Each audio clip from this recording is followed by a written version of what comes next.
사도신경으로 신앙 고백 드리겠습니다. 나는 전능하신 아버지 하나님 천지의 창조주를 믿습니다. 나는 그의 유일하신 아들 우리 주 예수 그리스도를 믿습니다.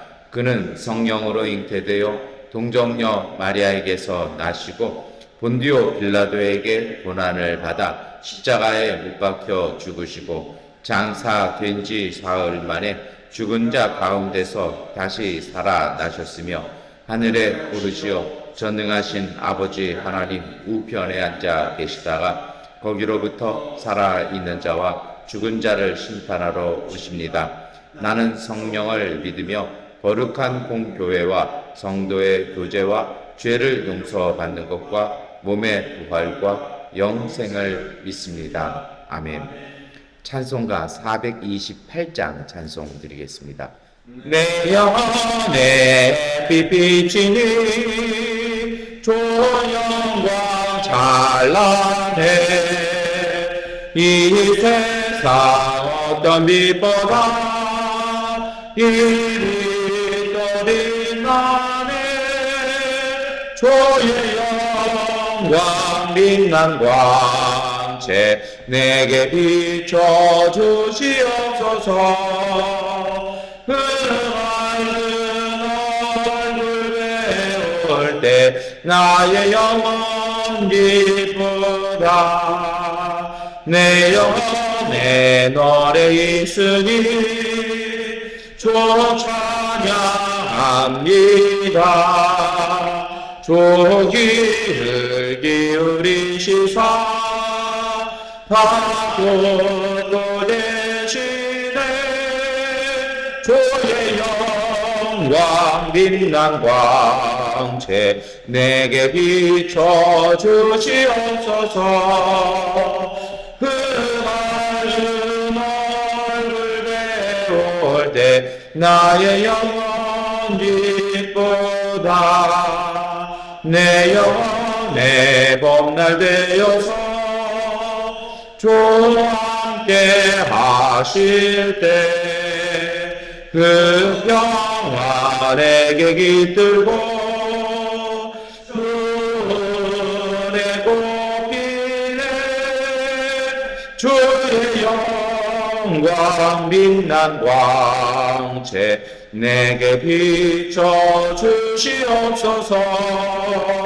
그 맑은 얼굴 올 때 나의 영혼 기쁘다 내 영혼에 희락이 있고 그 소망 넘치네 주 예수 복을 주시고 또 내려주시네 주의 영광 빛난 광채 내게 비춰주시옵소서 그 맑은 얼굴 배울 때 나의 영혼 기쁘다.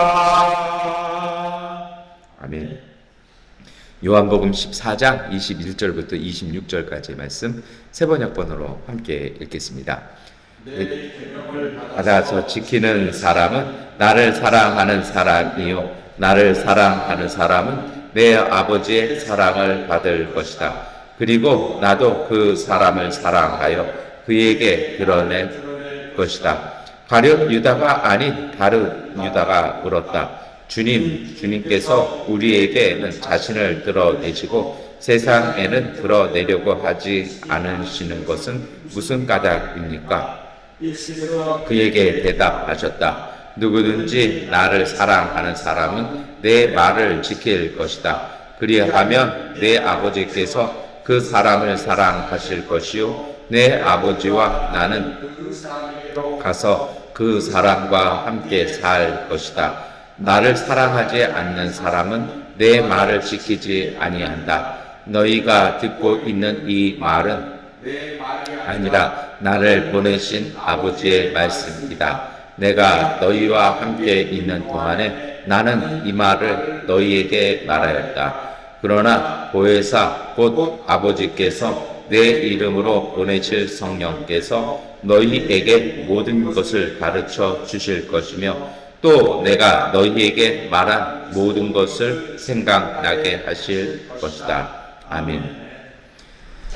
네, 요한복음 14장의 말씀을 우리 읽었습니다. 오늘 이 말씀은 어떻게 보면 좀 이렇게 선뜻 이렇게 이야기는 참 어려워요. 그래서 예전에 학교 다닐 때부터 저는 신약이 꺼려졌습니다. 이게 말이 어려워요. 구약은 그래도 사건들 위주라서 좀 쉬운데 말이 너무 어려워요. 근데 이게 이제 왜 그런가 이렇게 봤더니요. 언어가 담고 있는 그 어떤 사상, 배경이 많이 다르기 때문에 그렇습니다. 오늘 우리가 읽은 말씀을 정리하면 이렇습니다. 오늘 사실 요한복음 14장은 예수님께서 요한복음 내에서는 제자들에게 이제 고별 설교를 하는 것입니다. 그러니까 이제 마지막 당부를 하는 것이고요. 지금까지 했던 예수님의 모든 설교와 가르침의 집약판이라고 이렇게 보실 수 있습니다. 그런데 그 예수님께서 그러다 보니까 예수님의 그 가르침의 그 정수라면 정수죠. 핵심을 이야기하시는데 그것이 뭐냐면 21절부터 나오는 말씀입니다. 내 계명을 받아 지키는 사람은 나를 사랑하는 사람이라는 것입니다. 그리고 나를 사랑하는 사람이 아버지께 하나님께로부터 사랑받을 것이라는 것이죠. 그리고 예수님께서도 그 사랑으로 우리에게 예수님을 드러내 보여주실 것이다라는 어찌 보면 이것은 부활 이후를 염두에 둔 말씀일 것입니다. 교회 공동체의 고민은 항상 예수님의 뜻이 어디에 있느냐, 과연 예수를 어디서 만날 것이냐에 관심을 갖고 있습니다. 그래서 그 예수님을 찾는 길, 예수님을 만나는 길에 따라서 그 어떤 특징들, 그 고백에 따라 교단이 바뀌고 교파가 바뀌는 것이 사실은 그 이유입니다. 그러나 공통된 길이 있다라는 것입니다. 오늘 말씀을 뒤집어 보면 예수님을 사랑하는 사람들에게 예수님은 만나 주실 것이라는 것입니다. 그러면 그 예수님을 사랑하는 사람이 누굽니까? 예수님의 가르침을 지키는 사람이라는 것입니다. 그러면 이제 우리가 좀 정리를 해낼 수 있습니다. 예수님을 그 가르침을 지키는 그 계명, 그것이 무엇이냐라는 것입니다.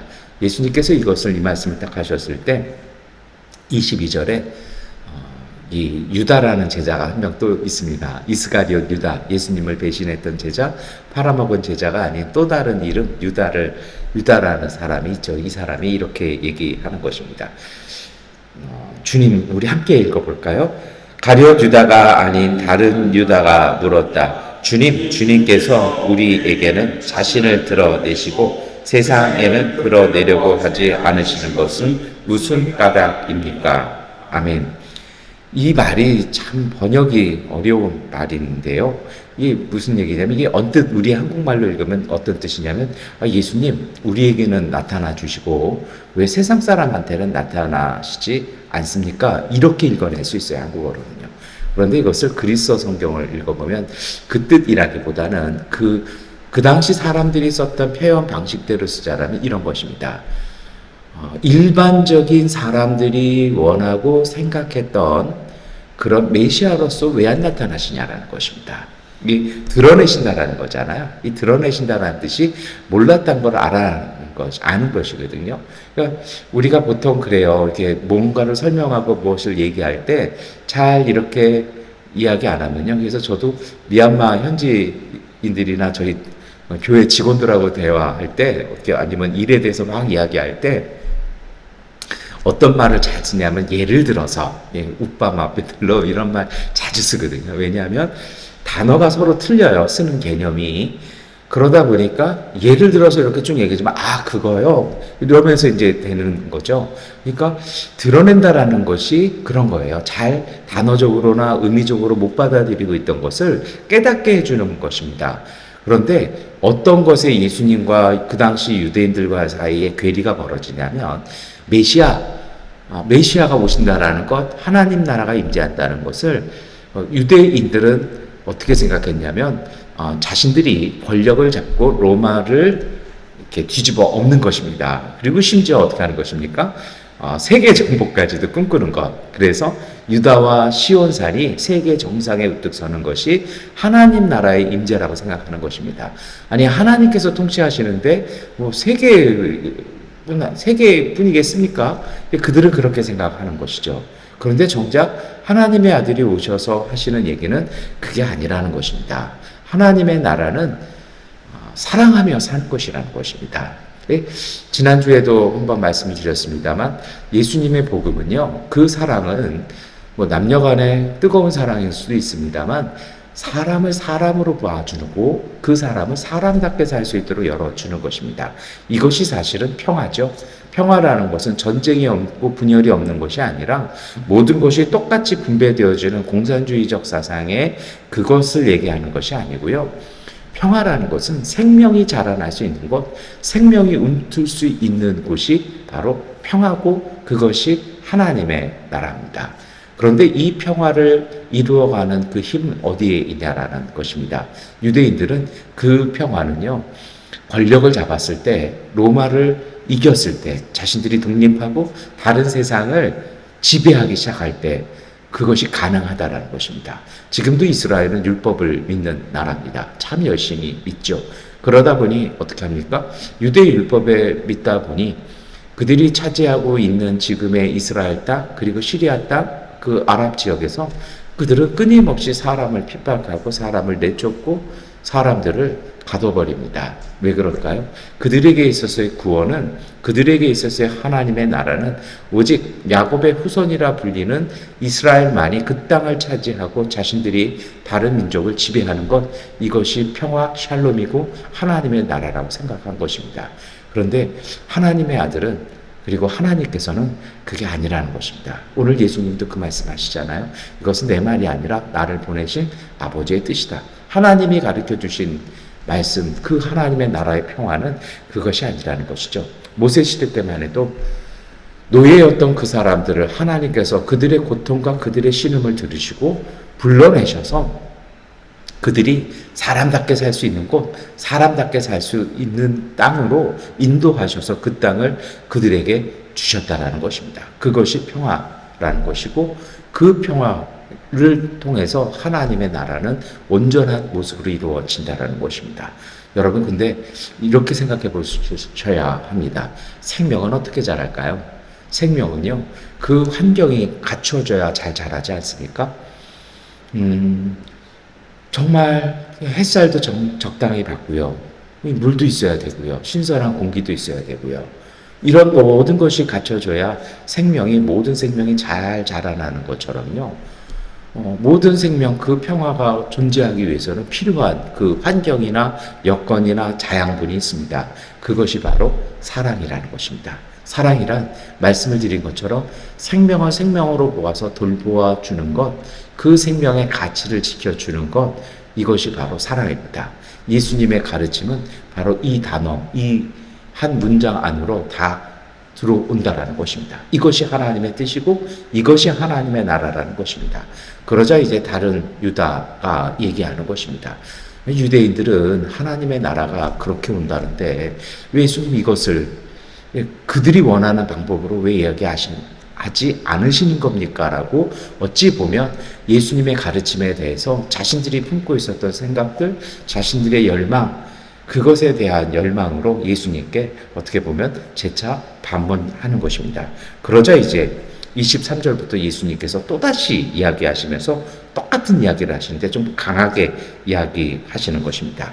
23절 말씀 함께 읽겠습니다.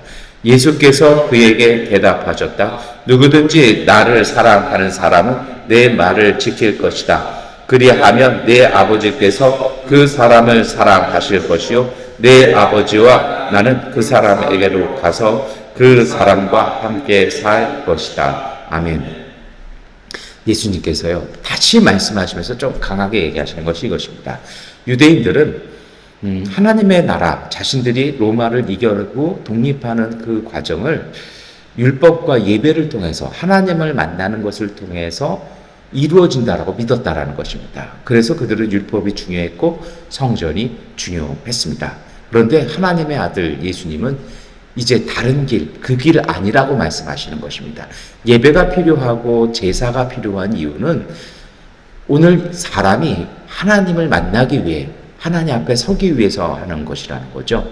그런데 그 모든 예배와 모든 제사의 중심은 서로 간의 이익 관계가 아니라 그것은 사랑이라는 것입니다. 정말 노예였던 사람들을 온전히 세우셔서 자유인으로 온전한 민족으로 세워주셨던 그 하나님에 대한 감사함, 그 사랑으로 드려지는 예배가 아니라면 그것은 예배 아니라는 것입니다. 우상과 뭐가 다르겠냐라는 것입니다. 그것이 예언서에 곳곳에 나오죠. 산도 내 것이고 숲도 내 것이고 양도 다 내 것인데 왜 내 거 갖고 너네가 생색내냐고 하나님이 말씀하시기도 합니다. 때에 따라서는 이 고기 냄새들, 이 피 냄새들 나 지겹다라고 하나님께서 말씀하시면서 내가 원하는 것은 이것이 아니라 오직 인애를 원한다라고, 사랑을 원한다라고 말씀하기도 하셨습니다. 예수님이 다시 그것을 말씀하시는 거죠. 하나님을 만나는 길, 권력을 잡고 어떤 나라를 이기고 힘을 받는 거가 아니라는 것입니다. 하나님의 말씀이었던 내 가르침을 사랑하는 것, 그것을 잘 지키는 사람, 하나님의 뜻을 잘 이해하는 사람, 그리고 그 뜻을 순전히 잘 받아서 정말 신실하게 잘 믿어가는 사람들, 그 사람들이 하나님을 만날 것이라는 것입니다. 굳이 권력 안 잡아도, 굳이 로마하고 안 싸워도 충분히 가능하다는 것입니다. 그 전쟁 때문에 수많은 사람이 죽고 수많은 여인들이 과부되고 수많은 아이들이 고아되지 않아도 충분히 하나님 만날 수 있다는 것입니다. 여러분, 오늘 이 말씀을 우리가 이 아침에 읽으면서 이것을 놓고 기도했으면 좋겠습니다. 오늘 우리도 유대인들처럼 많은 것들이 필요합니다. 또 우리를 힘들게 하는 어려움들도 있고요. 우리가 극복하고 나가야 될 것도 있습니다. 그런데 그 모든 일을 앞에서 오늘 우리가 다시 생각해 볼 일이 있습니다. 그것은 어찌 보면 필요한 것입니다. 우리가 해야 될 일들 중에 하나입니다. 그런데 그 일들에 우리가 정신과 신경을 빼앗겨서 정작 우리에게 중요한 것을 놓쳐서는 안 될 것이라는 것입니다. 그 어려움들, 그 힘듦들을 풀어나가는 참된 열쇠는요, 그 길들을 지나갈 수 있는, 담벼락을 지나갈 수 있는 문은요, 바로 예수님의 가르침이라는 것입니다. 정말 예수님의 가르침처럼 누군가를, 우리의 이웃을, 그리고 내 자신을 진정으로 사랑하며 살아갈 때, 여러분, 예수님께서 오늘 우리와 함께 하신다는 것입니다. 오직 사랑을 통해서만 부활하신 주님을 다시 볼 수 있고 다시 만날 수 있다라는 요한복음의 이 가르침과 증언처럼 오늘 우리의 힘이 아니라 우리가 진정으로 사랑하고 살아갈 때 우리와 함께 하신 예수 그리스도와의 일치를 통해 주시는 그 평화가 오늘 우리의 삶 가운데 하나님 나라를 이루어 주신다는 것입니다. 어찌 보면 뚱딴지 같은 이야기죠. 그냥 사랑하는데 일을 열심히 해야 되고 때로는 우리가 해야 될 일을 전투적으로 돌파도 해야 되지 않냐? 우리가 이렇게 생각할 수 있어요. 근데 여러분, 그것은 사람의 노력일 것입니다. 그런데 우리가 사는 세상이 그래요. 노력으로 될 일이 있고 섭리로 되어지는 일들이 있습니다. 인간의 노력으로 이 세상이 창조된 것은 아닙니다. 이 세상은 하나님의 섭리에서 창조가 되었고 하나님의 뜻으로 운행이 됩니다. 우리가 정말 해야 될, 놓치지 말아야 될 일은요, 이 땅을 창조하시고 운행하시는 하나님과 함께 하는 것입니다. 어렸을 때 아버지를 쫄라본 적이 있습니다. 어머니가 말리고 말렸는데 굳이 쫄라서 제 나이 6살 때 아버지와 함께 갔습니다. 6월 6일 현충일에 국립묘지를 함께 갔습니다. 왜 같이 갔냐면요, 그날이면 아버지가 정말 멋있게 옷을 차려입으시고 가시고 가끔은 텔레비전에도 이렇게 나옵니다. 그럼 저희 아버지가 북한을 좀 왔다 갔다 하신 분인데 유일한 생존자세요. 부대에서 유일하게 살아남아서 무슨 유족협회 협회장 이런 거 하셨거든요.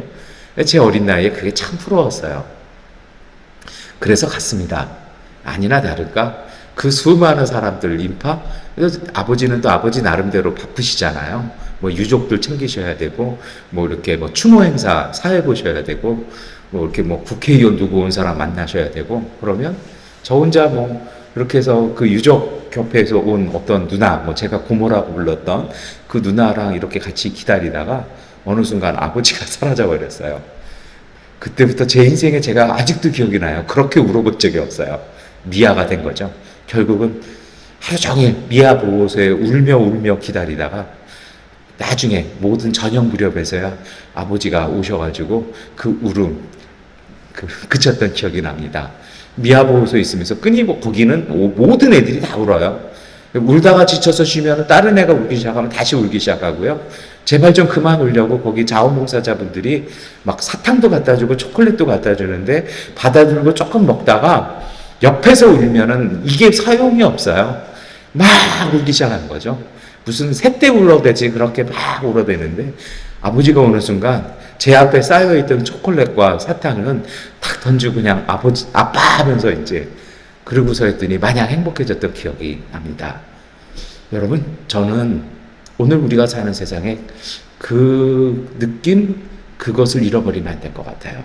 많은 사람이 있고, 많은 행사들이 있고, 우리 앞에 초콜릿도 있고, 많은 사탕들도 있고, 과자들도 있어요. 점심시간 되니까 짜장면도 시켜줬어요. 근데 그 짜장면을 먹는 애는 그 중에 한 명도 없어요. 왜냐하면 아빠 안 오나, 엄마 안 오나. 여러분, 우리 사는 세상이 그렇습니다.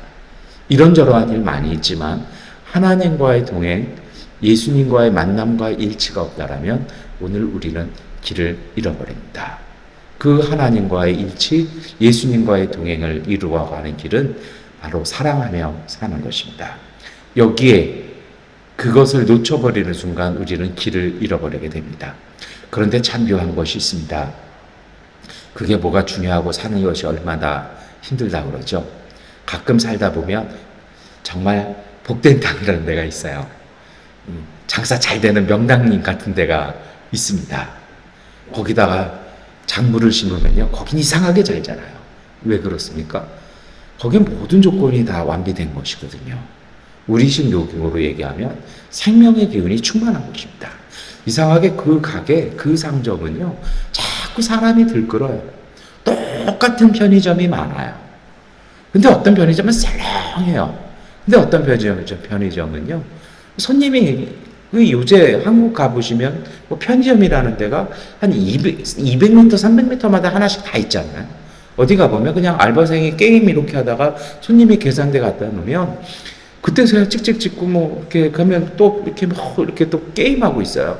근데 어떤 편의점 가보면 거기 뭐 알바생인지 주인분인지는 모르겠습니다만 그래서 막 인사하고 물건 고르고 있으면 편의점인데 백화점에 온 듯하게 아 이거 신상인데요. 이거 쓰시면 이거고요. 뭐 어떨 때 저희가 이걸 고르면 아 손님 그거 말고 요거 고르시면 이거는 2+1. 그러니까 하나 돈 내면은 2개, 3개 줍니다. 그래서 이왕이면 이거 쓰시죠. 뭐 이렇게 하면서 막 친절하게 구하면요. 편의점 이렇게 있으면 뭐 200m, 300m 정도는 운동 삼아 저희가 가잖아요. 거긴 언제나 사람들이 많아요.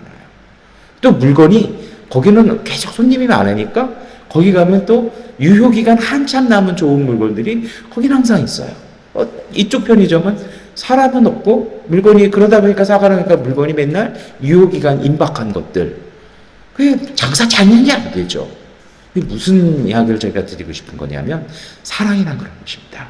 우리가 사랑하며 산다라는 건 이 생명의 기운을 충만하게 하는 것입니다. 왠지 거기 가면 따스해요.